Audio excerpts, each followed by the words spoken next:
Hello students, good morning. आज हम प्रोसोशल behaviour topic पढ़ेंगे। प्रोसोशल बिहेवियर क्या होता है? हम दूसरे लोगों की जब हेल्प करते हैं और उसमें हम अपना कोई फ़ायदा नहीं देखते हैं, उसको हम प्रोसोशल बिहेवियर कहते हैं एक तरह से। जैसे कि आप ये कह सकते हो कि जिसके अंदर आपका कोई भी बेनिफिट ना हो, लेकिन आप फिर भी एंगेज हो जाते हो दूसरों की हेल्प करने के लिए, या फिर आप काफ़ी हद तक अपने आप को सेक्रीफाइस करते हो, अपने इंटरेस्ट को सेक्रीफाइस करते हो और रिस्क लेते हो दूसरों की हेल्प करने के लिए, तो उसको हम समाज सापेक्षी व्यवहार कहते हैं या प्रोसोशल बिहेवियर कहते हैं, जिसमें हम दूसरों की हेल्प करते हैं, किसी दूसरे ग्रुप की हेल्प करते हैं, किसी पर्टिकुलर पर्सन की हेल्प करते हैं, अपना कोई फ़ायदा देने के लिए या लेने के लिए हेल्प करते हैं। वो प्रोसोशल बिहेवियर नहीं है। प्रोसोशल बिहेवियर क्या है? जिसमें हम कोई जोखिम भी उठाते हैं, मीन्स कोई रिस्क भी लेते हैं और अपना कोई इंटरेस्ट के बारे में भी नहीं सोचते हैं, उसको हम प्रोसोशल बिहेवियर या समाज सापेक्षी व्यवहार कहते हैं। इसमें क्या क्या चीज़ें इम्पोर्टेंट है, जैसे देखो एक तो आप जब हेल्प करते हैं तो आपका जो व्यवहार है वो एक्चुअल होना चाहिए। एक्चुअल बिहेवियर जो है, किसी चीज़ की कोई इच्छा नहीं है, कोई आपकी विश नहीं है, बस आपका जो हेल्प करने का जो व्यवहार है वो एक्चुअल है।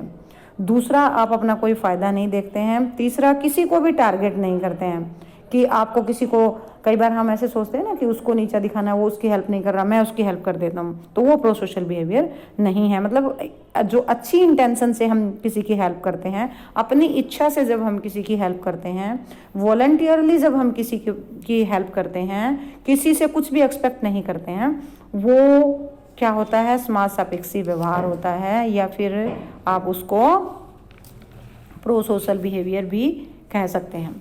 अब इसमें कुछ एक मॉडल डिस्कस करना है हमने, जैसे कि उसका नाम है कॉग्निटिव मॉडल। तो कॉग्निटिव मॉडल क्या कहता है कि हमारा जो ऐसा व्यवहार होता है वो क्यों होता है।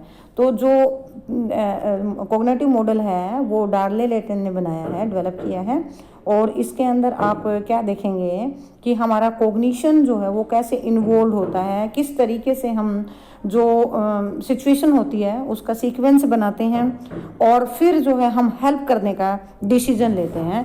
तो इसके अंदर डिफरेंट स्टेप्स हैं। जैसे कि अगर आपने नोटिस किया कि कुछ भी अनयूजुअल हैपन हो रहा है, कुछ भी गलत हैपन हो रहा है, और आपको लगा कि मुझे यहाँ पे बीच में अपनी इंटरफेरेंस देनी चाहिए, अपनी हेल्प देनी चाहिए, तो आप क्या करेंगे? आप प्रोसोशल बिहेवियर करेंगे। अगर आपको लगता है कि ऐसा मुझे नहीं करना चाहिए क्योंकि मैं किसी रिस्क में आ सकता हूँ, तो आप फेल्योर हो जाएंगे प्रोसोशल बिहेवियर के लिए। फिर आप क्या करेंगे? दूसरे स्टेप में आप उस सिचुएशन को आपने देख लिया, फिर आप इंटरप्रेट करेंगे, क्योंकि कई बार हम कुछ जाने अनजाने में हम कुछ ऐसा भी कर देते हैं कि हम सच में ही रिस्क में चले जाते हैं। तो हम क्या करते हैं? हम सिचुएशन को, जो भी वहाँ पे हैपन हो रहा है, उसको हम एक बार देखेंगे, उसको इंटरप्रेट करेंगे। उसके बाद फिर हम क्या करेंगे? एक्सेप्ट करेंगे कि हमारी भी रिस्पॉन्सिबिलिटी है कि हमें भी इस सिचुएशन को ठीक करना चाहिए, या इन लोगों की जो इस सिचुएशन में फंस गए हैं उनकी हेल्प करनी चाहिए। तो अगर हम यस करते हैं तो हम प्रोसोशल बिहेवियर करेंगे, और अगर हम नहीं यस करते हैं, नो करते हैं, तो हम फेल्योर हो जाएंगे किसी की हेल्प करने के लिए। ये कॉग्निटिव मॉडल कहता है। अगले स्टेप में हमने एक्सेप्ट कर लिया कि हमारी रिस्पॉन्सिबिलिटी है, और फिर हमने डिसाइड कर लिया, उससे अगले स्टेप में हमने डिसाइड कर लिया, क्योंकि हमारे पास वो नॉलेज है, हमारे पास वो स्किल्स हैं जिसकी हेल्प से हम उनकी हेल्प कर सकते हैं, तो हम अपने उन स्किल्स को, अपने उस नॉलेज को यूज़ करके हम उस सिचुएशन में उन लोगों की हेल्प करना चाहते हैं। तो अगर हमारा कॉग्निशन हमें अलाउ करता है, हम यस बोलते हैं, तो हम प्रोसोशल बिहेवियर करेंगे, और अगर हम नहीं बोलते हैं तो नहीं करेंगे। और लास्ट में हम डिसाइड करेंगे कि एक्चुअल हेल्प हम क्या कर सकते हैं, और दूसरों को अपनी हेल्प ऑफर करेंगे। और ये दोनों भी, यहाँ पे भी हम अगर नो शो करेंगे तो हम प्रोसोशल बिहेवियर नहीं करेंगे। तो देखो, फर्स्ट स्टेप क्या था? कॉग्निटिव मॉडल आपका 126 नंबर पेज के ऊपर है, आप इसको अच्छे से पढ़ेंगे, स्टेप्स अच्छे से क्लियर करेंगे। जो पिक्चर बनी हुई है मॉडल की, जो लैटने और डाले का जो मॉडल है, इसको आप अच्छे से लर्न करेंगे। तो सबसे पहला जो स्टेप है वो इसमें हम ये नोटिस करते हैं कि कुछ गलत हैपन हो रहा है और हमें यहाँ फंसे हुए लोगों की हेल्प करनी चाहिए। इसमें आप कोई भी एग्जांपल ले सकते हो, जैसे सपोज फ्लड आ गया है और जो है या कोई भूकंप आ गया है, वहाँ पे आप देख रहे हैं कि सिचुएशन खराब हो गई और आप अपनी हेल्प देना चाहते हैं, तो वो किस पे डिपेंड करता है। फेल्योर कब होंगे आप, जब आप उस सिचुएशन को इग्नोर कर देंगे कि आप कोई हेल्प नहीं करना चाहते।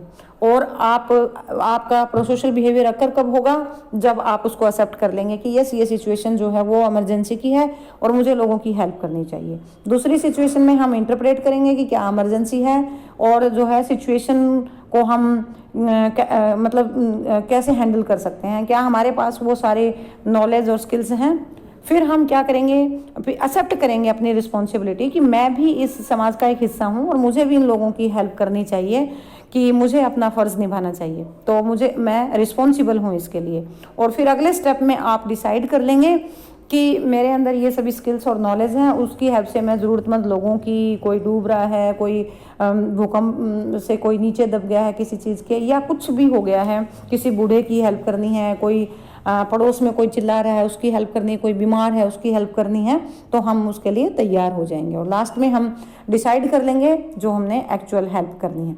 अब इसमें बहुत सारे कुछ डिटर्मिनेंट्स होते हैं कि वो हमारे हेल्पिंग बिहेवियर को डिटरमाइन करते हैं। जैसे कि पहला फैक्टर है इसमें सिचुएशनल डिटर्मिनेंट्स, मतलब आपके सामने जो सिचुएशन है उसके अंदर सबसे पहले आप ये देखेंगे कि जो नीडी पर्सन है जिसकी आप हेल्प करने जा रहे हैं उसकी कैरेक्टरिस्टिक्स कैसी है, वो कैसा है, कहीं वो ऐसे वो तो नहीं है कि हर बार वो ऐसा ड्रामा कुछ करता है। तो अगर वो आप उसे एनालाइज कर पाएंगे, या फिर कई बार ऐसा होता है कि कोई नॉन पर्सन होता है, कोई हमारा पड़ोसी है, कोई हमारा रिलेटिव है, तो उसके लिए भी हम जल्दी से तैयार हो जाएंगे हेल्प करने के लिए। सिमिलरिटी हम देखेंगे, कई बार हम देखते हैं कि हमारे जैसे एटीट्यूड का पर्सन है, हमारी ही रिलीजन का है, हमारी ही रेस का है, हमारी ही कास्ट का, कुछ ऐसी चीज़ें भी हम ढूंढ लेते हैं उसके अंदर। या फिर हम देखते हैं कि वो डिजर्विंग है, जो सब्जेक्ट है जिसको हेल्प की ज़रूरत है वो डिजर्व कर रहा है हेल्प के लिए, और वो पुकार भी रहा है हेल्प के लिए कि मेरी हेल्प करो आकर।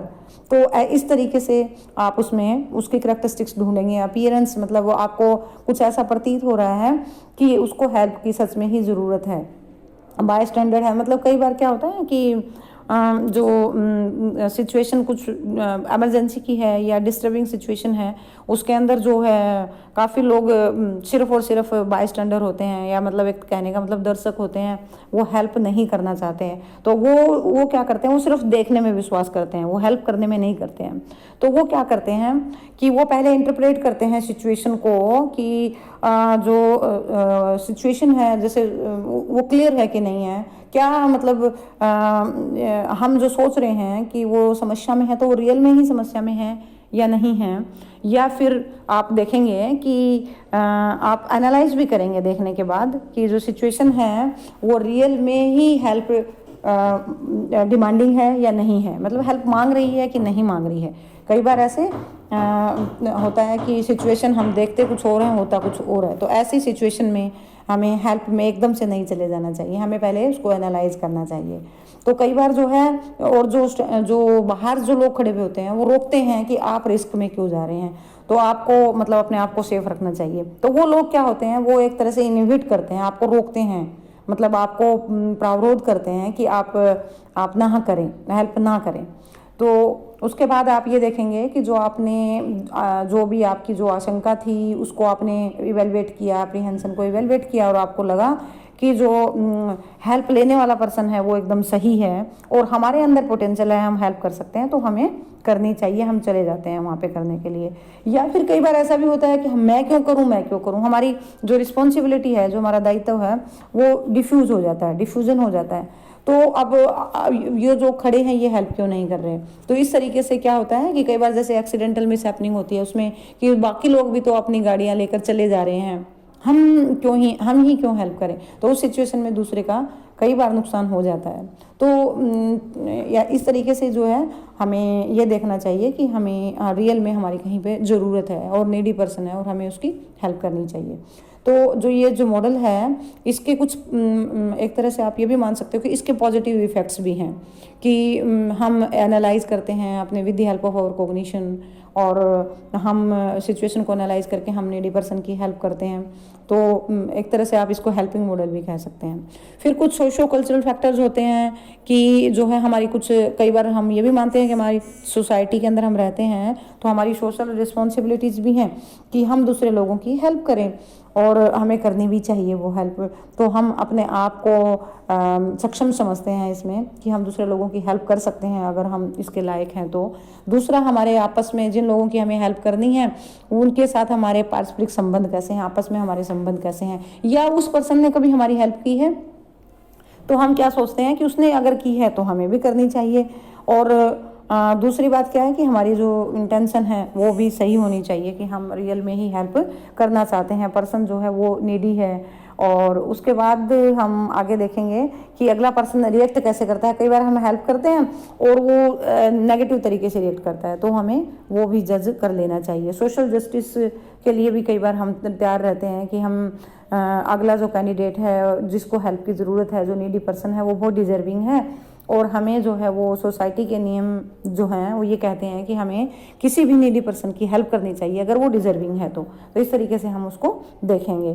फिर हम ये देखेंगे कि जो सोशल एक्सचेंज है हमारा आपस में वो कैसा है।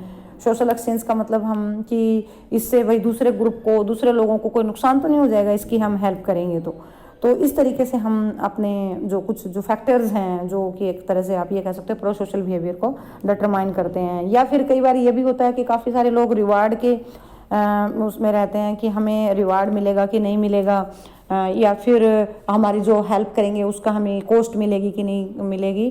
तो वो एक तरह से क्या होता है, वो हर्डल बन जाते हैं, मतलब हर्डल्स बन जाते हैं। हम हेल्प हमारी उस पर्सन की हेल्प ना करने के लिए रिस्पॉन्सिबल फैक्टर्स बन जाते हैं।